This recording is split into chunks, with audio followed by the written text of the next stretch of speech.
It was 50 years ago tomorrow. It was 50 years ago tomorrow. This took place in Washington. I have a dream that one day down in Alabama with its vicious racists, with its governor having his lips dripping with the words of interposition and nullification.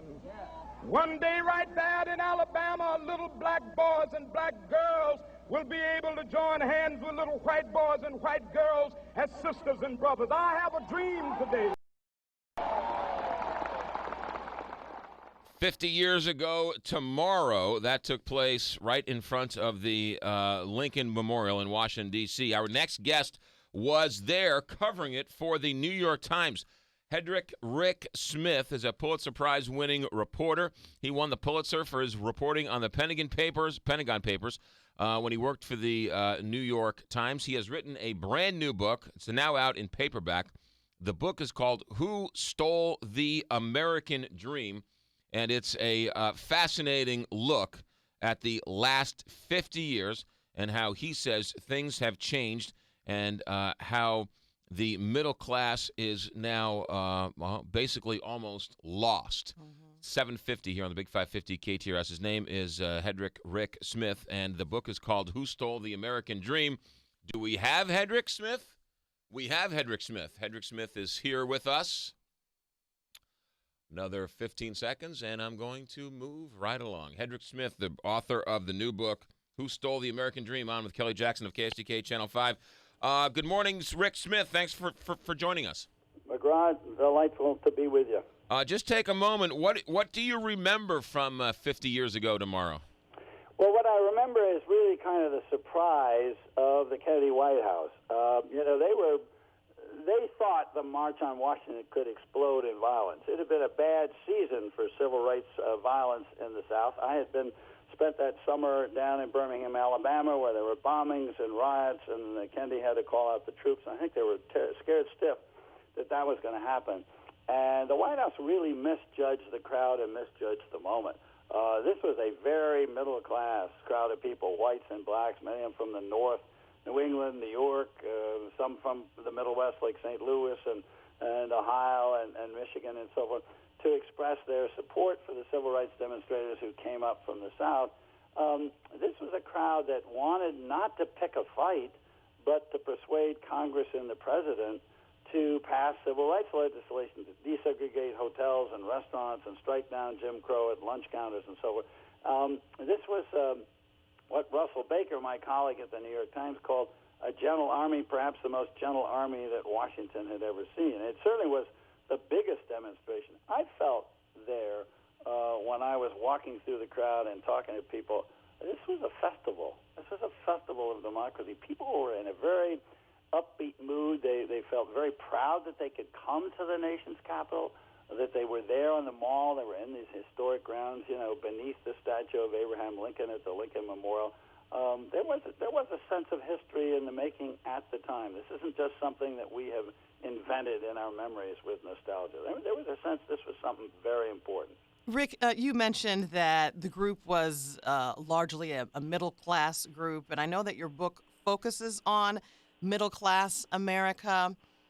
The middle class is much different 50 years ago as it is today. So what is your take? Is the middle class now kind of lower middle class? Well, the middle class in the 1950s, 60s, and 70s, as I lay out in Who Stole the American Dream, was an activist middle class. I mean, you didn't just have a civil rights movement. You had a women's movement that started about 50 years ago when Betty Friedan wrote The Feminine Mystique. You had a consumer movement after Ralph Nader wrote that book, Unsafe at Any Speed, about bad cars being produced by Detroit automakers. You had a strong labor movement. You had a huge environmental movement. 20 million people demonstrated on Earth Day in 1970.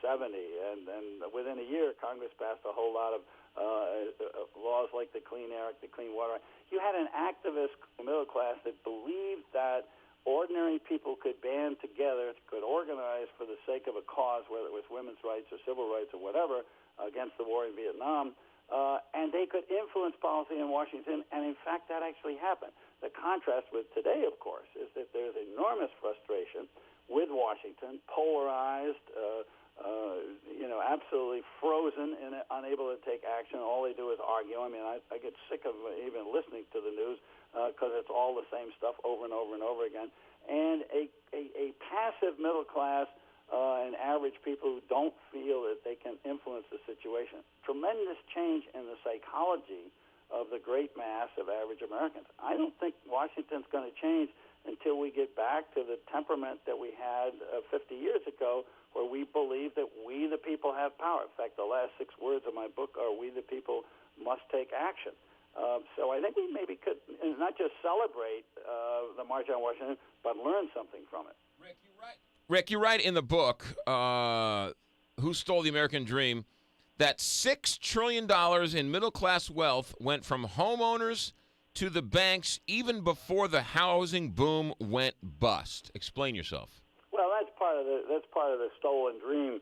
What happened was that the banks and the mortgage brokers were persuading people to borrow on their homes, and people were taking out second mortgages or taking homeowner line of credit. They were refinancing their houses, and every time they did that, they were actually taking out larger loans. And in many cases, in fact, in most cases, they owned less of the home. We went from a situation in the late 1980s where homeowners owned about 70% of the total value of all the homes in America, and the banks owned 30%, to a situation in 2009 where the homeowners owned only 40% of the value of their own homes, and the banks owned 60%.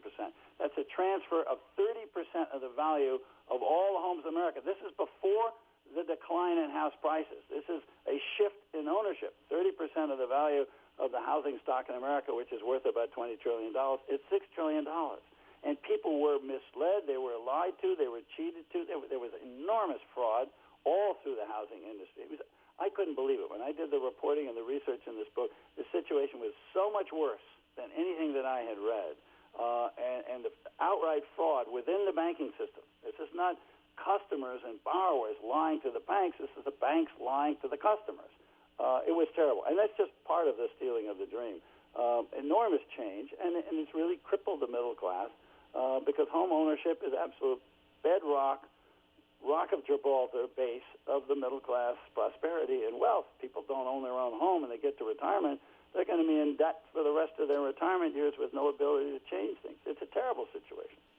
That is Rick Smith. Rick, I got about 30 seconds left. The accidental beginnings of the 401k plan, what happened and why is that such a bad idea? Well, the 401k is a bad idea because for average Americans it hasn't worked out. The average balance in a 401k, median balance, is about $20,000, and for people who are about to retire, it's about $85,000 to $100,000, which is a small fraction of what the financial experts say you need. It began because it was started basically as a tax shelter, primarily for executives, but also for rank-and-file employees, of retirement pay for executives at Xerox and Kodak. Nobody ever intended it to be a nationwide retirement plan. It was never intended to be that, and it grew into that. The mutual fund industry spotted it. The Reagan Treasury Department made changes in the rules, and it took off. And a lot of middle-class people are facing poverty in retirement because the 401k system has been so ineffective, so bad for them. The book is called Who Stole the American Dream, now out in paperback. Pulitzer Prize winner Rick Smith. Rick, thanks for joining us this morning here in St. Louis. Great to be with you. 758, Big 550.